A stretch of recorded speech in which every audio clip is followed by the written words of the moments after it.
तो नमस्कार मित्रों, स्वागत करता हूँ आपका फिर से हमारी क्लास साइंस इंजेक्टर पे। तो आज अपन देखने वाले हैं पशु परिचय एग्जाम 2025 की दृष्टि से अति महत्वपूर्ण 25 क्वेश्चन जो कि एग्जाम में ऐसे कैसे छपने वाले हैं।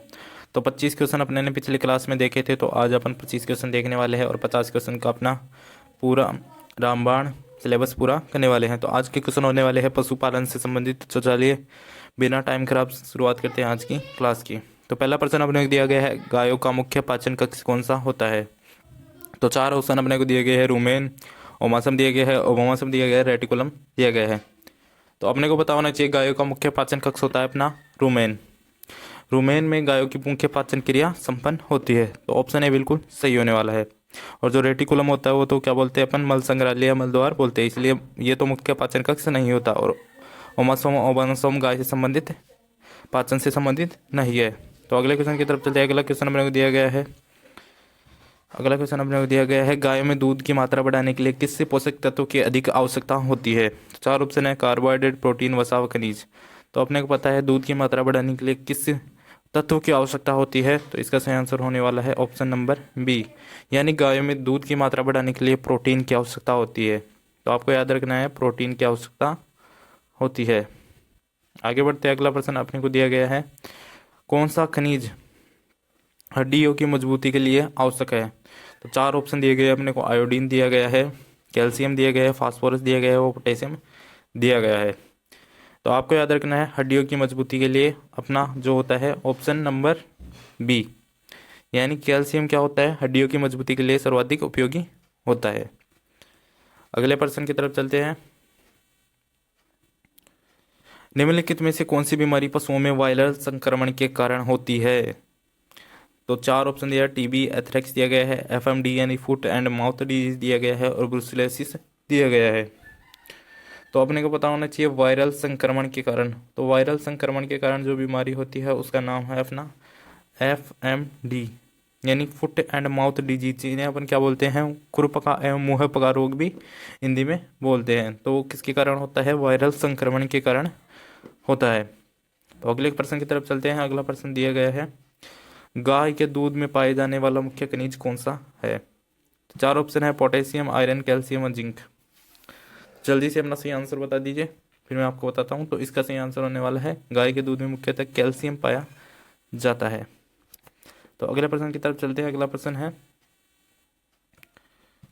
कौन सी गाय की नस्ल भारतवर्ष में गर्म क्षेत्रों के लिए अनुकूलित है। मतलब गर्म क्षेत्रों में कौन सी गाय की नस्ल पाई जाती है, राजस्थान, हरियाणा और गुजरात के क्षेत्रों में। चार ऑप्शन है, थारपाकर, राठी, गिर व साहिवाल।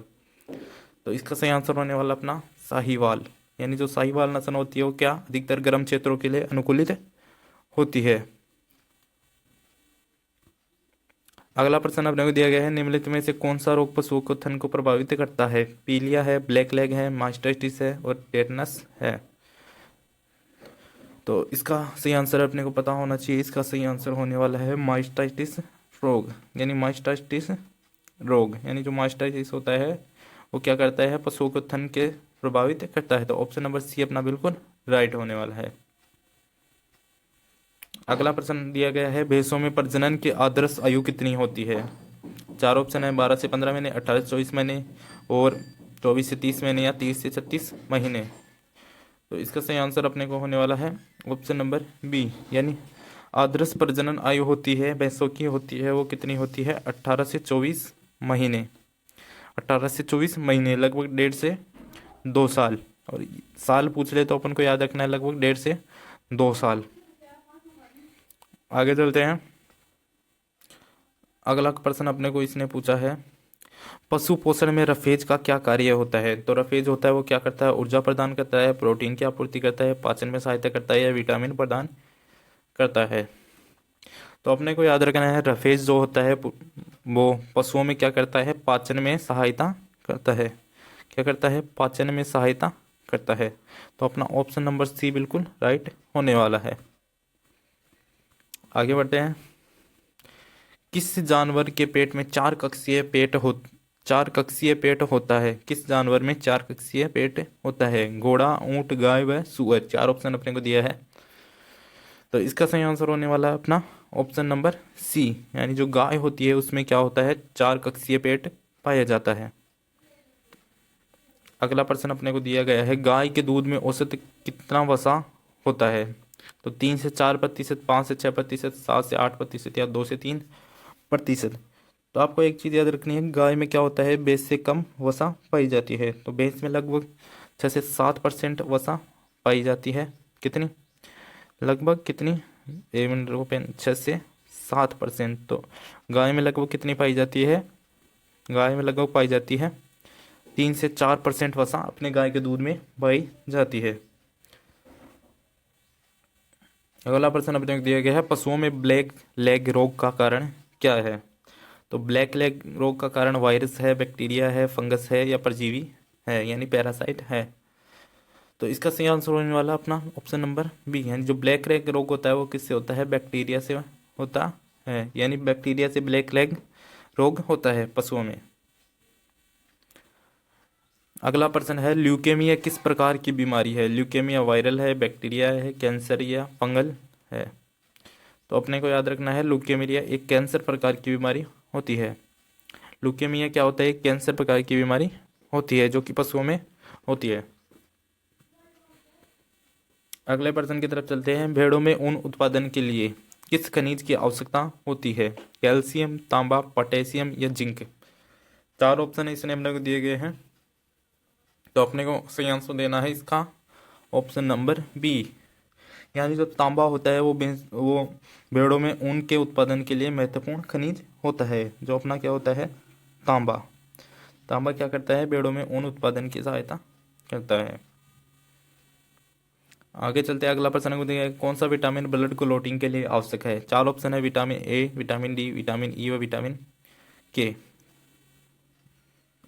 विटामिन के। तो इसका सही आंसर होने वाला है अपने पास विटामिन डी, यानी जो विटामिन के होता है, विटामिन विटामिन के यानी option number D blood clotting के लिए क्या होता है? आवश्यक होता है। तो अपने को याद रखना है, ब्लड क्लोटिंग के लिए विटामिन विटामिन जो अपना के होता है वो क्या होता है? आवश्यक होता है। आगे बढ़ते हैं, अगला प्रश्न में दिया गया है, गायों में पोली गैस्ट्रिक समुद किसको संबंधित करता है? तो एक पेट को करता है और दो पेट को करता है, दो पेट को करता है, 4 कक्षीय पेट को करता है या बिना पेट को करता है। तो अपने को याद रखना है, जहाँ पे मतलब पोली आ गया तो पोली तो क्या होगा? पोली का मतलब हो गया 4 कक्षीय पेट, यानी जो ऑप्शन नंबर सी अपना बिल्कुल सही होना है। पोली का मतलब हो गया बहु, तो बहु क्या होगा? 2 से ज़्यादा पेट होंगे तो ही तो अपन पोली बोलेंगे। तो पोली होता है 4 कक्षीय पेट, यानी ऑप्शन नंबर सी अपना बिल्कुल सही रहने वाला है। आगे बढ़ते हैं, पशुओं में बोटुलिज्म रोग किसके कारण होता है? दूषित पानी से होता है, विषाक्त भोजन से होता है, बैक्टीरियल संक्रमण से होता है या परजीवी से होता है?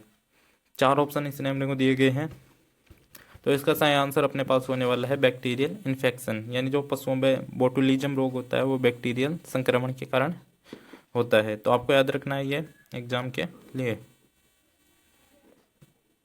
अगला प्रश्न है, कौन सी नस्ल जल भैंस के नाम से जानी जाती है? यानी ऐसी कौन सी नस्ल है वो जल में ज़्यादा रहना पसंद करती है? मतलब मुर्रा, सूरती, जाफराबादी या नागपुरी। 4 ऑप्शन अपने को दिया है इसने, तो अपने को याद रखना है, जो मुर्रा भैंस होती है वो क्या करती है? जल में सबसे ज़्यादा जाना पसंद करती है। तो इसके लिए इसको क्या बोलते हैं? जल भैंस भी बोलते हैं। अगले प्रश्न की तरफ चलते हैं, बैल का जीवन काल औसत कितने वर्ष होता है? तो एक बैल होता है उसका औसत जीवन काल कितने वर्ष होता है? 10 से 12 वर्ष होता है, 15 से 20 वर्ष होता है या 5 से 7 वर्ष होता है या 20 से 25 वर्ष होता है? तो अपने को याद रखना है, एक बेल का औसत जीवन काल होता है 15 से 20 वर्ष, यानी ऑप्शन नंबर अपना बिल्कुल सही होने वाला है बी वाला। तो अगले प्रश्न की तरफ चलते हैं। अगला प्रश्न अपने को इसने दिया है, भैंसों के सबसे अधिक दूध देने वाली नस्ल कौन सी है? मुर्रा, जाफराबादी और सुरती। और एक ऑप्शन अपना नीचे गया उसको भी देख लेते हैं, मेहसाना। तो 4 ऑप्शन अपने को दिए हैं इसने, तो इसका सही आंसर होने वाला है अपना ऑप्शन नंबर ए, यानी जो जल भैंस होती है वही क्या होती है? सबसे ज़्यादा दूध में देती है। यानी अपनी मुर्रा भैंस होती है वो क्या होती है? जो मुर्रा भैंस होती है वो क्या होती है? सबसे ज़्यादा दूध देने वाली होती है। ये क्वेश्चन 100% आपके एग्जाम में छपने वाला है, तो इसको तो बिल्कुल याद रट के जाना पड़ेगा आपको।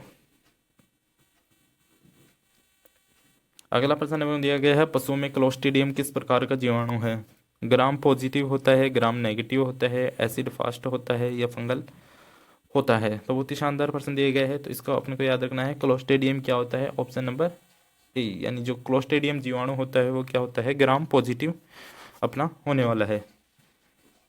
अगले प्रश्न की तरफ चलते हैं। गायों में हीमोग्लोबिन की कमी से कौन सी समस्या उत्पन्न होती है? तो अपने को पता है हीमोग्लोबिन, यानी हीमोग्लोबिन किस में पाया जाता है? हीमोग्लोबिन पाया जाता है रक्त में। तो रक्त की कमी हो जाएगी तो क्या हो जाएगी? हीमोग्लोबिन की कमी हो जाएगी। और हीमोग्लोबिन, रक्त की कमी किसके कारण होती है? अपने एनीमिया के कारण होती है। तो ऑप्शन नंबर बी बिल्कुल अपना राइट होने वाला है कि हीमोग्लोबिन की कमी से कौन सा रोग होता है? एनीमिया रोग हो जाता है।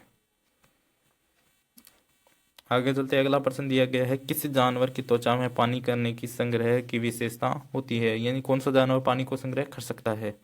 तो अपने को पता है रेगिस्तान का जहाज ऊंट होता है, वो 4 से 5 दिन यानी 5 से 6 दिन तक लगभग क्या होता है? एक बार पानी पी के बिना पानी के जीवित रह जाता है। तो क्योंकि इसकी त्वचा में पानी संग्रह की करने की विशेष विशेषता पाई जाती है। अगला प्रश्न इसने अपने को दिया है, पशु चिकित्सा में डेवार्मिंग का क्या अर्थ होता है? डेवार्मिंग होती है तन की सफाई, आंतों से कीड़े निकालना, टीकाकरण, या वजन बढ़ाना। तो 4 ऑप्शन इसको दिए गए हैं, तो मैं बता दूं डेवार्मिंग का अर्थ होता है अपना आंतों से कीड़े निकालना। यदि हम पशुओं के आंतों से कीड़े निकालते हो तो उसको क्या बोलते हैं? डेवार्मिंग बोलते हैं। डे वार्मिंग बोलते हैं। तो आपको याद रखना है, पशुओं के आंतों से जब कीड़े निकालते हैं तो उसको डेवार्मिंग बोलते हैं। अगला क्वेश्चन दिया गया है, निम्नलिखित में से कौन सा रोग मच्छर से फैलता है? तो 4 ऑप्शन इसने अपने को दिए गए हैं। 4 ऑप्शन इसने अपने को दिए गए हैं। ब्लूटिंग दिया है, रेबीज दिया है, ब्रुसलेसिस दिया है, या मास्टाइटिस दिया है। तो मच्छरों से कौन सा रोग फैलता है? अपना ब्लूटिंग रोग होता है, वो मच्छरों से फैलता है। तो आपको याद रखना है, जो अपना ब्लूटिंग रोग होता है वो क्या होता है? मच्छरों से फैलता है। ऑप्शन नंबर ए अपना बिल्कुल राइट होने वाला है। और अब ये हुई अपने टॉप 50 क्वेश्चन की क्लास। अगर आपको क्लास अच्छी लगी हो तो वीडियो को लाइक करके कमेंट बॉक्स में एक इमोजी ज़रूर पुट डाउन करें और बताइए कि आपके कितने क्वेश्चन राइट हुए हैं। और ऐसी शानदार क्लासेस के लिए हमारे चैनल साइंस इंजेक्टर को सब्सक्राइब जरूर कर ले। थैंक यू, मिलते हैं नेक्स्ट वीडियो में।